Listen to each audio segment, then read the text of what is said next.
All right. What's up, everybody, and welcome back. We have a first-person view stream here of MaxPax. He's playing 6.9k MMR up against Reynor, the best Protoss player in the world, who's never showed up to a live tournament and has no plans to do so soon. He is an enigma. We know he's from Denmark. We know he's about 20 years old right now, and he started hitting very, very high level from like 14, 15 years old. He's incredibly good, he's incredibly fast, and he seems to be the perfect blend of aggression and defense. Now, he's still got holes in his game. I don't think he's as well-rounded as some of the greatest Protoss players of all time, but he's getting to the point where his ability to multitask, attack, and defend, especially against Terran, because he practices so much against Clem, is next level. Now, unfortunately, the quality is not going to be great because this is just a recording off of his stream. However, I have requested that he leave his videos open in future. This is from about 3 months ago on the ladder. I would have more recent videos, but he's previously deleted all of his Twitch videos. And I said, look, dude, I love casting all the top players' first-person point of view games. Please leave it open. And MaxPax said, okay, no worries. He changed his Twitch settings for us. So if you guys get to see more MaxPax point of view videos, make sure you go check him out. Twitch.tv/MaxPhylax, PHYLAX. I'll put a link down below in the YouTube description as well. People can drop one in Twitch chat as well, as we are casting this live on stream. He doesn't stream very often, but when he does, it's a really good insight into a player who's incredibly fast and precise. Now, for those who don't know, I'm pretty sure he still plays with mouse acceleration, which is kind of unfortunate. Much like the last top Danish player, Bunny, back in 2015, 2016, he also used mouse acceleration, and this is because Danish people are weirdos, guys. No, it's just unfortunate a lot, because Windows turns it on by default. Most people grow up playing competitive games without talking about these settings, and they get stuck in their ways, and they get really, really used to a objectively worse setup. So that's it. I told him to change it. He tried it. He said, it feels too weird. I'm going back. And I was like, okay, no worries. I did suggest he also turn his graphics down because he had everything on Ultra. So I think you can tell, I believe he's now turned quite a few of these settings. This looks like medium graphics for the most part. Like a few settings might be on higher Ultra, but because I told him that it's very important to have higher FPS, because the higher FPS, the less input lag there is in games. And this is the same for pretty much all competitive games. So he's managed to turn that up as well. No, mouse acceleration is only sometimes helpful in FPS shooters. It's 99% of FPS players who are professionals will tell you it's terrible. It's really bad in FPS as well, guys. There is also a couple of FPS pros who use it, who are stuck in their ways, and the human body, you can adapt to almost anything. But people who will insist that it's better are the people who just grew up with it, are used to it, and are not willing to go through the relearning process. I didn't turn mine off for several years in StarCraft 2, guys, either, but trust me, once you get rid of it, it's much better. It just takes a lot of practice, so if you're a casual player, it's usually not worth it, but if you are a pro gamer, I would say it is. I'll have to talk to him about that and see if he has adapted it, but he is one of the players up there with Clem who does kill his own units and misclick a little bit more than most other players, but I think that generally just comes down to the speed at which he plays. Anyway, let's talk about the gameplay. Adepts are shading in right now. Let's see if he can get some damage. Nice defense for Reynor. The Lings are in position on the right, but on the left side, can he get a drone? Spore trick. Nice spore trick for Reynor. Well done there. But he can just shade home now because, you know, Ling speed's about to kick in. He walls off with his second gateway. This is incredibly precise. He has an extra... He should have an extra pylon. Yeah. So the pylon's going down. Notice he's about to get supply block, guys. So he's going to hit 46 out of 46, and that pylon is going to finish just like 1 second after. So look, 46 out of 46, and about 1.5 seconds before he hit 54 max supply. Now look at that. He shades backwards, so even if he gets surrounded, the Adepts would teleport back to safety, and he brings the Oracle home. Because the priority here is getting your third base up. Make sure the third is up. The Oracle can go across and harass later, so this is super safe, defensively responsible play from MaxPax. Once your third's up, getting double gas is usually pretty important. Obviously, the pylon on the third will unsupply block him. 53 out of 54. Look at that supply. Bam. Perfectly timed pylons. This is like down to a T. Every little detail is just right. And look, the Oracle pretends to fly away, goes back in because he was hoping a drone would come out. Reynor would be like, oh, you're leaving. Drones come down, and then you go back in for another. So he's kind of doing the in and out. MaxPax is very good at this with his Oracles. Him and Hero are the best at faking in, pulling out, and he only commits if you leave an opening. He gets one And he comes in from multiple angles, and he goes back in on the north. He lured the queens out of position towards the south, and he dives back in. Gets 3 drones there. Very nicely done. Doesn't take that much damage. That was beautiful. The way he multitasked that. And notice, Oracle's on 2 and 4. 2 different control groups he was planning. So he was actively and reactively looking for openings. A lot of players, when they do Oracle harassment, I know when I do it, we just pick an angle and we dive, and it's either, oh, there's an opening, we can commit, or there's not an opening, we have to pull back and come back later. MaxPax, he loves doing this 2-pronged Oracle pressure. And look, even now, he's still got an Oracle on the south, and he's going to attack the 4th base. 4th base just started, so he's trying to kill that with his Oracles. His Adepts are shading forwards. He does not want to let Reynor get up a super fast 4th. That being said, Queen's in the open. He can't fight those. Oh, he loses an Oracle. Okay, great defense by Reynor. This is getting costly now. Reynor's going to be able to defend that 4th base and get an Oracle kill. Huge move for Reynor. This is actually a massive, massive move for Reynor. This is really big for him. +1 and Blink start up there on the 4 gas. We've already got 4 gateways going. We're going to go 8 gate. 8 gate, no robo. Okay, classic style, guys. This is MaxPax classic Blink charge kind of gateway man style. I don't need a robo. Robos are for cucks and tryhards. You'll get one eventually. Maybe he does have one on his natural. Oh, he does. He does have a robo on his natural. That was a robo there. So it's robo into 8 gate into 6 gas. Still probably just going to use that for the Warp Prism for a while. I don't think he can afford to go Colossus just yet, especially not if he's going 8 gate. If you're going 8 gate, it says, I want to make a lot of Stalkers. I want to make potentially Zealots after that. I want to get map control with Stalker Oracle. Robo units, Storm, Splash Damage, Immortals, any of that stuff's going to be coming in later. Oh, those Adepts get surrounded. Good pullback by Reynor. Reynor just denying him. Those Adepts aren't finding anything. The Oracle's going to try to take advantage of the distraction to get in there. Gets 1, gets 2... Only 2 drones there. Man, Reynor's defense is good. Now, this is Psystorm's on the way, guys. I believe. He makes an Archon with 2 of his early High Templar. That's a weird choice. Wait. Is he going Archon? Oh, he made charge, not blink. Oh, it's a charge build. Oh, I had no idea. Oh, wow. Okay, this caught me up. Maybe he went blink first and now going charge, but he skipped making Stalkers. This is a reaction. Because Reynor's shown only Zerglings and not a single Roach, he's like, well, why would I make Stalkers if you're just making Lings? So he's going for a Zealot Archon pressure. Oh, but his 4th base gets cancelled. He's going to take it immediately on the other side. That was very quick. He says, okay, you deny the top side, I'll take the bottom while pressuring. And he's going to go double Robo Colossus plus Disruptors, Immortals behind this. This is huge. If he can get out a bunch of Colossus Archon, it wrecks Ling Bane. And this is going to force Reynor to build Roaches. Thing is, if he loses this new 4th base, it's already 7.5 minutes. It's kind of late for a 4th base. I know that sounds crazy if you're a normal player, but at this level, with the way they've played, fast 3rd, super chronos on probes for MaxPax versus very fast 4th for Zerg, you want to get a very fast 4th base up here to put pressure on the Zerg to do something to you. Make it so he has to try and slow down your momentum here. Now, the way he's played, MaxPax, is very dangerous against all-ins, but it works if the Zerg's on Mass Ling Bane. If they don't have Roaches, they can't really be very aggressive. And in fact, he's gone straight Hydras. Zealot drop sees that. More gateways coming in. That's 10 gate. Production coming up. 150 supply right now. We've got 2 gases going up in the 4th. So he wants the 8 gas. I think that's 2 Colossus building. Colossus wreck Hydras, guys. If you can get out a couple of Colossus, that'll be big. He doesn't have Storm. I thought he was going Storm earlier, but then I realized it was just Zealot Archon. I thought it was Stalker Storm for a second. Ooh, man, he's so quick. Oh, straight Disruptor. He's going Disruptors before Colossus. Wow, against Lingbane Hydra. I don't know, guys. I think this is dangerous. I think if you get even 1 to 2 Colossus out, they are game changers. He might be worried about an early attack. Disruptors build faster, therefore they more immediately get power onto the battlefield, which is why you'd want to get them. They're also better at clearing big clumps of Banelings, but they shoot once and then they're done for 21 seconds, and this is why attacking here is crazy, guys. He goes for the creep tumors, knowing the height. Did I just see a Swarm Host? Okay, I think that was an accidental Swarm Host. I can't imagine that was real. Prism pulls back. Prism pulls back. Oh, he's a bit deep, is Reynor, but no, he pulls back. Prism looks like it survives. Zealots take out the queens. He's going to try and fight in the corner against those Zerglings. The multitasking micro of MaxPax is next level. He's the best Protoss in the world at this sort of just back and forth, fighting in 2 places, harassing with a Prism, and macroing and expanding at the same time. He's splitting Zealots to the north right now because he wants vision up there to make sure no Banelings or anything get in. He's worried about Reynor splitting his army into 2 halves and attacking the north and the south at the same time. Immortal there. It is Mass Swarm Host Hydra Ling. What is this style? Reynor is playing a very peculiar style. Hydra Ling Swarm Host. I've never seen this before, guys. This is really cutting edge, weird stuff for Reynor that he's trying out now. Reynor's Prism. MaxPax Prism does get sniped by the Reynor. Hydra Swarm Host, this is wild. But he's got good setup. 4-base Protoss. If you don't get in and do damage with those Swarm Hosts, it starts to look really bad. I really feel like Colossus would be god tier against everything.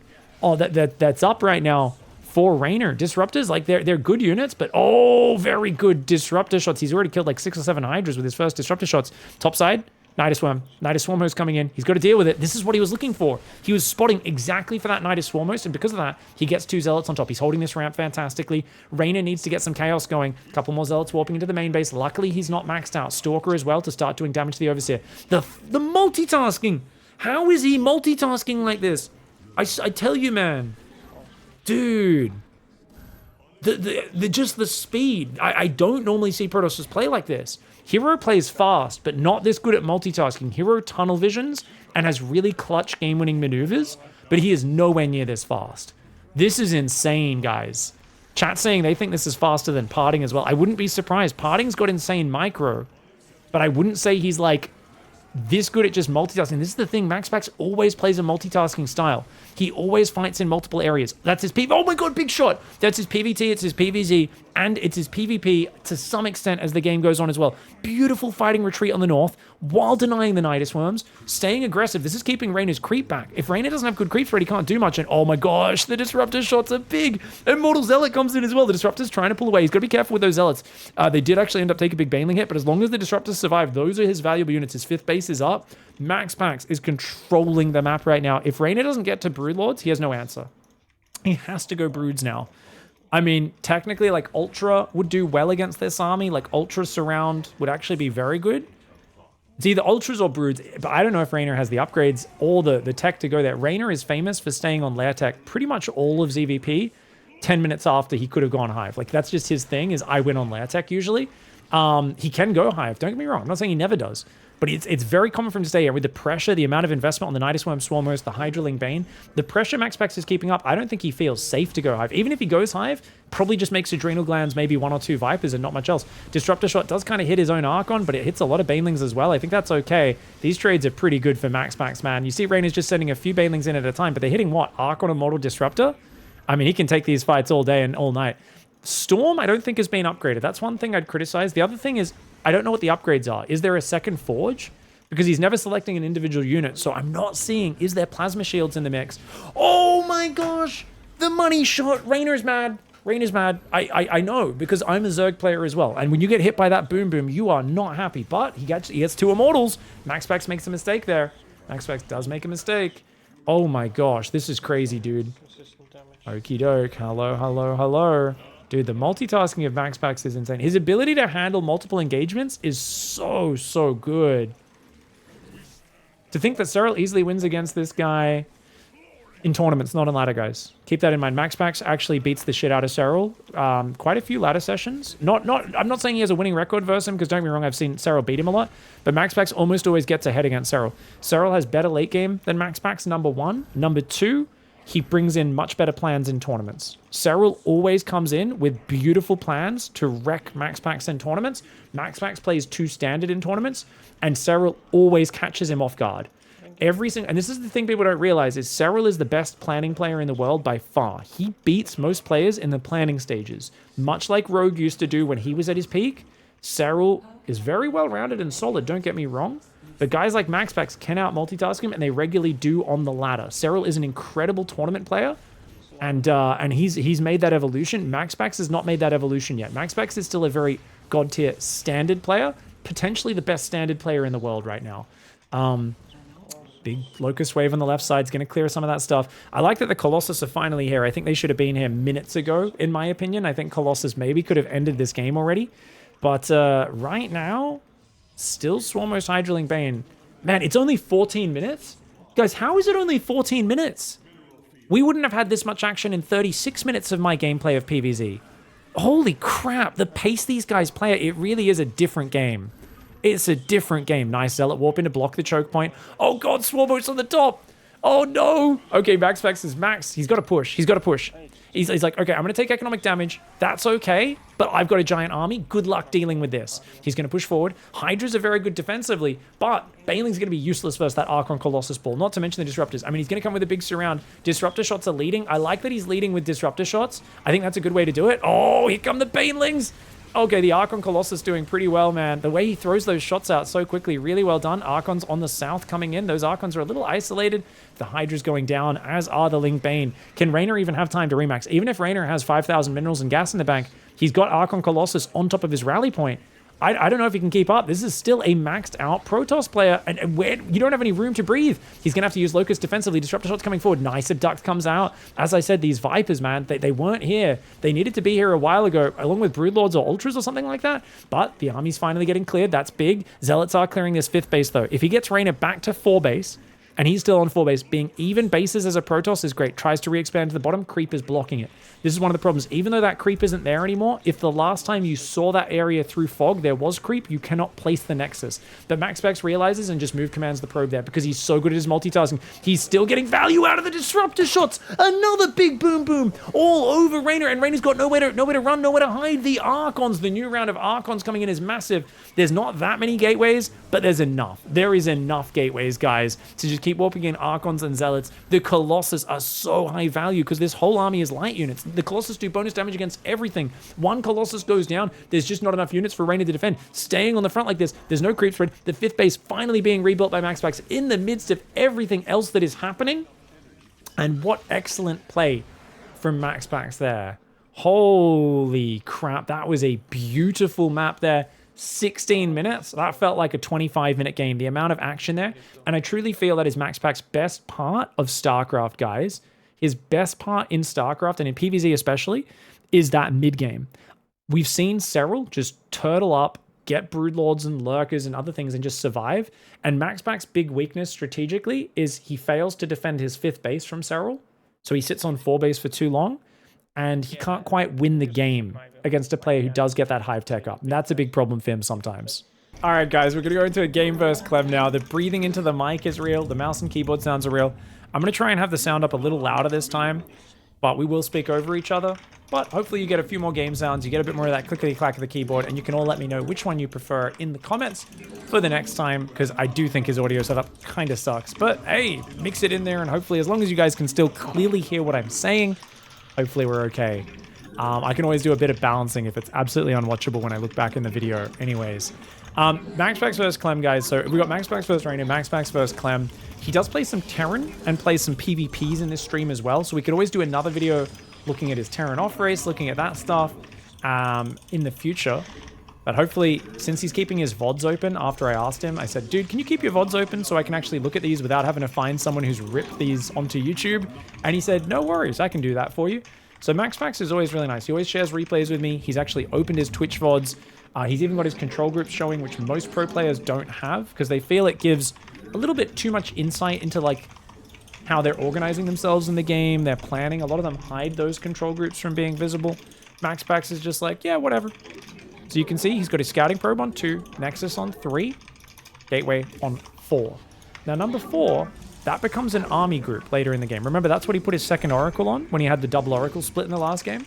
So you might be like, well, why have that? Because pre-warp gate, you don't need, you absolutely need to have a control group for your gateways. If you guys don't control group your gateways at the start of the game, and I know most Protoss players, they go, but when it turns into a warp gate, it becomes on W, so I don't need to control group it. And I'm like, these players, without fail, suck at defending any early rush because they always like, where's my gateway? They have to go around and like click on it and then build a zealot. And I'm like, oh my gosh, come on, man, use your control groups. But I like his system. I'm like a weirdo who's just so used to using a certain key for my gateway rather than the inbuilt warp gate hotkey that I just keep using it. And I keep having to control group my gateways as the game goes on, and everyone's like, why do you do that? And I'm like, it's just an old habit, guys. Don't do it. Better if you don't, but you know, as long as you control group your gateways in the early game, you'll be fine. MaxPax, being a younger player, has obviously learnt to play the game after these friendly mechanics were in the game, and is just nice and used to them. Alright guys, so we've got Adepts there. I mean, it's viable. Some sort. Is it normal for Protoss to not bind robos to control groups? I saw MaxPax going back to his robos constantly to start building stuff. He was chrono boosting. I think he was just chrono boosting them, guys. I'm pretty sure he would have those on a control group. If he doesn't control group those, that's absolutely bananas. We'll keep an eye on it in this game as well. If he was manually building off them the whole time, that is super strange. That's very strange. All right, so he sees the command center building. Yes, he's gonna come out for Reaper, and then he's gonna...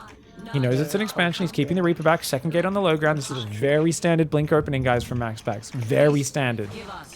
I'm just gonna shoot there. Hello. Nice. Remember, if you get a third hit, you kill the Reaper. That's why Clem has to be very careful the moment he takes a hit. Stargate is starting production right now.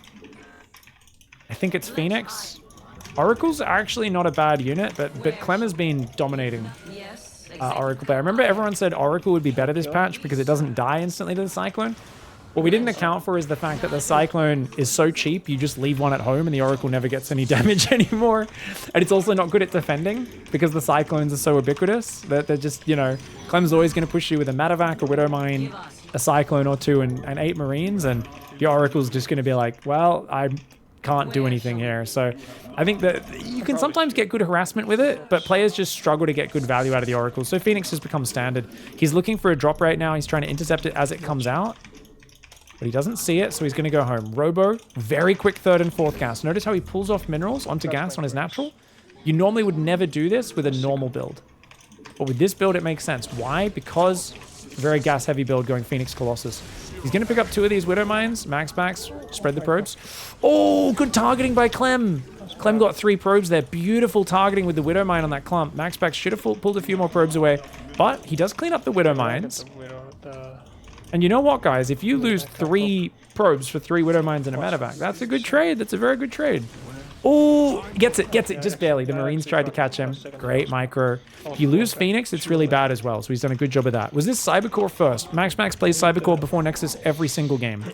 He will never vary it. It's, in my opinion, one of the weaknesses of his style is he always probe scouts and always goes core first. He just likes the stability, whereas I do think if he gambled once in a while, like Hero just did a no-scout Nexus before core opening, I think it would be really good for him. Hey, a couple of Marines. Very nice. I don't think he killed all of those. Yeah, he pulled back too early. That was a mistake. So I could tell he did the mistake. He was focusing on the Adept multitasking. So he pulled back with his Phoenix just half a second too early, left one of them holding a Marine without realizing it. And he loses his Adepts. This is not good. This is not good, guys. He should have killed both Marines and got a few SCVs and got in and got out. But that went from a very good start to now like, you got a bit of mining time. You killed maybe 2 SCVs with the Adepts on the natural. It's not terrible. Now he's also analyzing. He's like, wait, he's making a tank. There's no third command center. But now he sees, okay, now it's just 3 racks bio into Starport. And I think he's a bit confused at the tank because he's like, well, why were you making a tank? I'm playing Phoenix Colossus. Tanks don't really help you much against this style unless you're doing a big dedicated push. Of course, the Phoenix, the tank does help you defend. Against Stargate in general, you don't want to build tanks and Ravens. You want to just go lots of bio, stim, get that map control. But because he doesn't have a third base yet, that is an issue. Oh, don't lose it. Almost loses a Phoenix.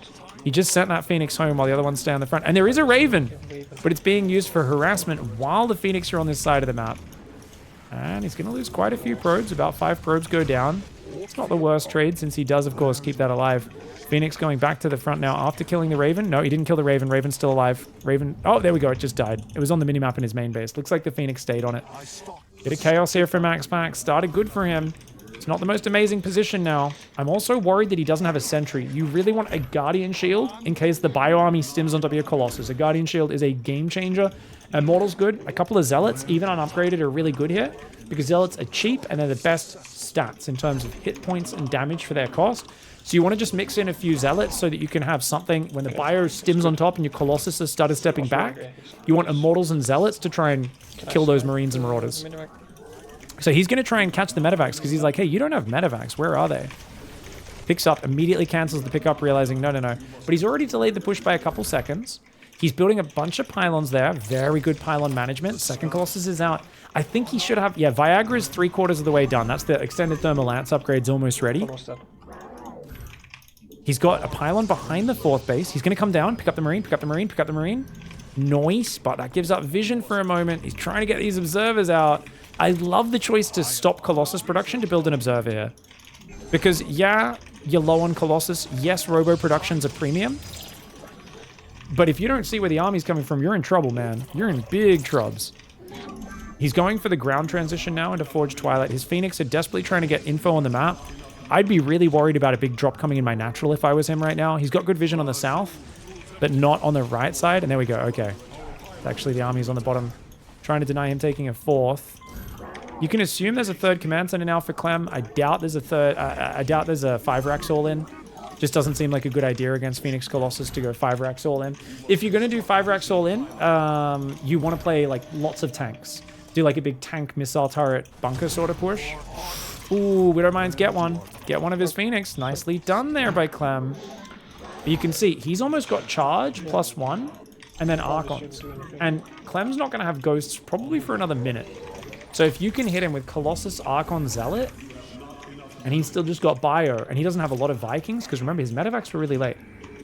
So you got Phoenix to fight the Vikings, #1. He's not going to have a huge Viking count. Oh, good spready. Oh, but great stim with the Bio in here. Cancels the... Oh, he cancels it. He saves him. Saves the Phoenix. Okay, if he can just get back, regen the shields, keep those Phoenix alive. Sneaky Widowmines for Clem, man. Clem's hard to play against, guys. Look at that. That's what I'm talking about. The Archon Zealots here. The Prisms here. He's going to take a fourth, but he's going to go for a push. If he can hit pre-Ghost, pre-Viking, how do you deal with Colossus right here as Clem? You either get a Giant Surround and just go for it, which is not the best against Archon Zealot because you don't have Ghosts. Or, if you don't do that, what else? Well, you need a lot of Vikings. He's not going to have enough Vikings to deal with 7 Phoenix, 3 Colossus yet. He doesn't have Ghost to deal with the Archons. As far as we know, this is a nice timing attack. This is a classic timing attack. People often say Zealot Archon is worthless versus Terran. But MaxPax defended the early game pretty well, even though there was a few messy trades that maybe mitigated his advantage. Ghosts are out. Ghosts are out, but there's not many Vikings.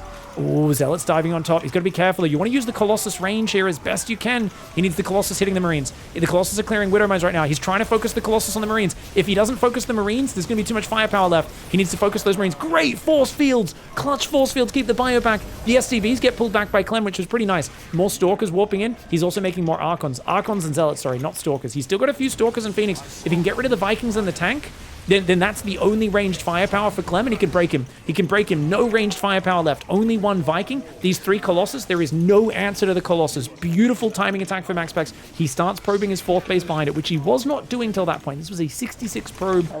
Big timing attack, but a beautifully timed Zealot Archon Colossus timing attack off of the Phoenix Colossus opening.